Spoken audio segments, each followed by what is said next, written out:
another way that I think people can get it is just by myself or different people who've developed the muscle to stand in that place of peace and have it be aware that it's extending, the power of it extending, and holding that. It's kind of like it's a vibe that goes out, and then people just start to, they don't even know why necessarily, they just start to experience more peace. So I am committed to people claiming that place within themselves, because the more that people claim it, it's kind of like having sentries, peace sentries, you know, around, and then not everyone is going to have to learn how or find that muscle. It's like it'll, if there's that many people experiencing it, it's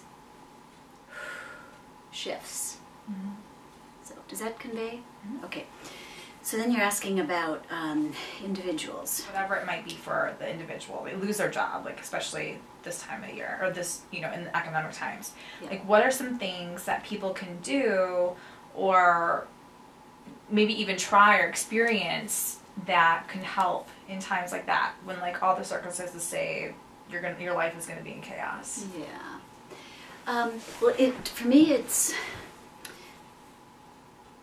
unique to each individual. So, in my experience, you know, working with people, that one of the things that I find, if I'm offering guidance to someone, is to find something that they enjoy, and it kind of like it shifts the suffering for a moment.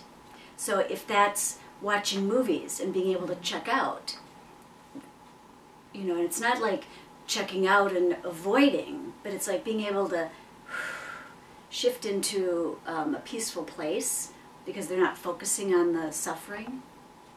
So that's, I find, always useful. Okay? And I'm talking about not like a subpersonality or an ego pattern, or like, well, what I like to do is get drunk all the time, you know, and so I'm not talking about that sort of thing necessarily, where it's, not that there's anything wrong with getting drunk, I'm not negating that, but where it's kind of like a pattern that uses something to say, ooh, that's so much fun, I just love to do, but it's from this kind of a place, rather than a space. So finding what that is for each person. For me, puzzles. I love doing puzzles. It just allows me to just check out. Okay, so that's one thing. The main thing is being able to observe. So if while in the midst of suffering, or midst of experience of suffering, to be able to notice that you're experiencing the suffering, sometimes that's the hardest part, is to actually be able to observe. So the sooner we can actually do that before diving into the suffering, the easier it is. But once we're really lost in the suffering, it's sometimes more challenging to be able to step out and observe. And at times like that, I find it useful to have friends, family, people who know who I am and know my commitment, to remind me. So allowing support, I guess, would be a third thing.